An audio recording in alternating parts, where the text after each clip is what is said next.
Hey YouTube faithful, Heavenly Prepper here. Today I want to talk a little bit about the cryptocurrencies and specifically Bitcoin. I've been hearing a lot of negative internet talk, a lot of negative aspects of Bitcoin that I just think are very arbitrary and have little value. First off, Silver Future is talking about how people aren't smart enough and what happens when you die? All your Bitcoins are gone. Well, guess what? The guy who had that Saddle Ridge gold hoard, same thing happened.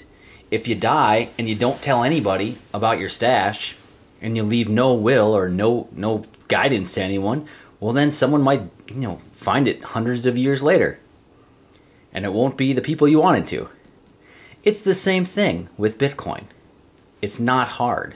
You've got a paper wallet, you put it in your safe deposit box, wherever you might keep your gold or silver. It's not complex, okay? Yeah, if you die with your stuff and your password, and you're the only one who knows the password, well, guess what? Then it's gone. Unless you can find it. Unless some relative can find it.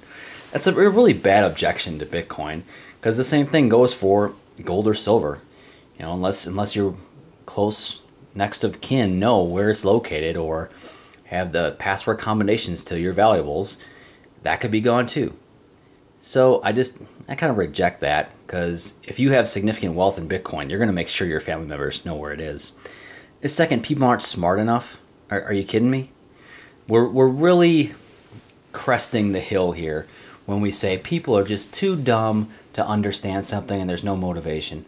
If I told you could save 2 to 3% of your money on every single purchase you made, and all you got to do is learn how to use this software, it'll take you 15 minutes tops to have a base understanding. You're telling me people won't do that? Hard time believing it. I mean, it takes a couple hours of research, and you have at least a small level of knowledge on how to secure your stuff, how to acquire, how to transact. It's not difficult. There's great companies out there that are making it easier and easier every single day. So both of those reasons that he listed, I completely reject them. And again, I know how to drive a car. I don't know the mechanical workings of my engine and how everything works. Okay, maybe I should, but I don't. I know how a lot of things work on the internet. I don't understand every nitnoid detail about how my packets get to some other place and how the routing it all happens through the cables. Guess what? I still use the internet.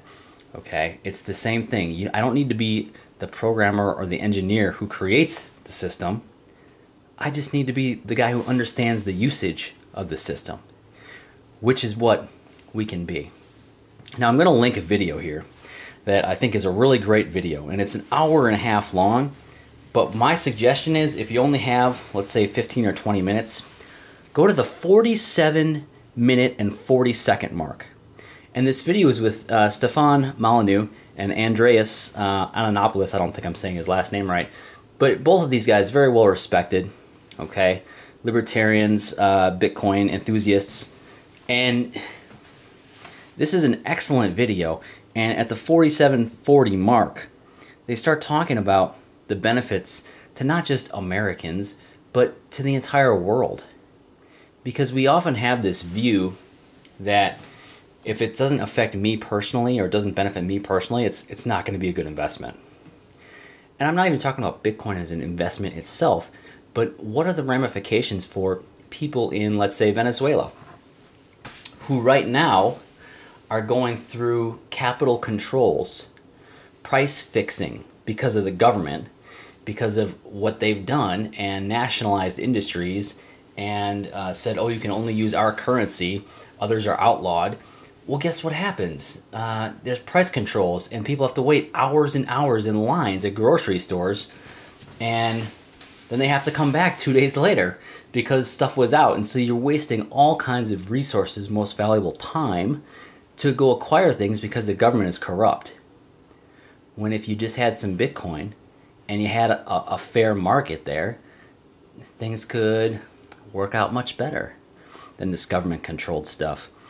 And when I talk about Bitcoin like this, what we've got to remember is, especially us as Americans and Canadians or the West, what have you, is we've grown to accept this certain level of convenience.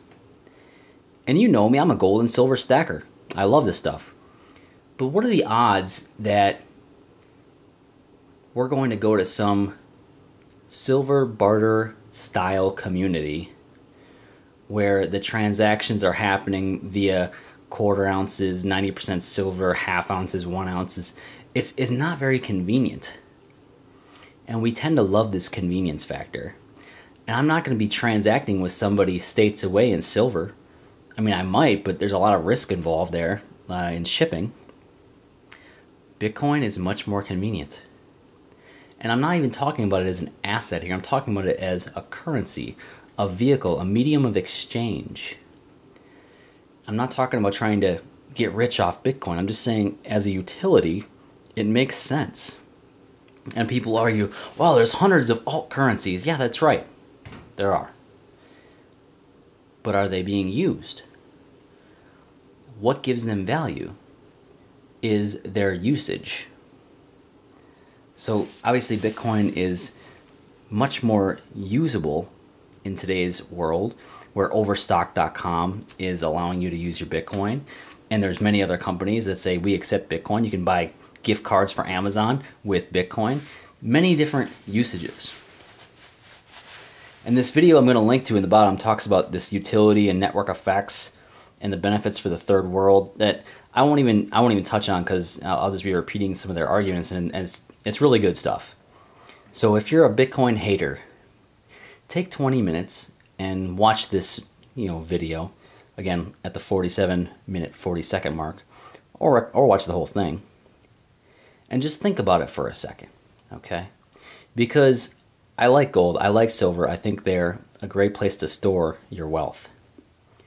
But there's something to be said for having this internet digital currency that has the convenience of transactions, and the protocol itself has value. Otherwise, why would people be into it? And we talk about bringing down the powers that be and not playing by their system. And I think Bitcoin is a bigger threat than silver and gold. Because buying silver and gold, again, while a good idea, and of course I do it, I think Bitcoin is the real Achilles heel, if you will. Because you take your money out of the banks and use an alternate currency, and then you physically use the currency. That's a bigger blow than just buying gold and silver and storing it away and not transacting in it.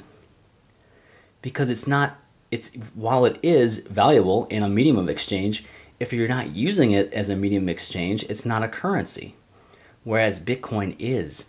So you can buy it and then use it in your everyday life, whereas silver, you're just storing it away. Same with gold. So what's the bigger threat to the powers that be?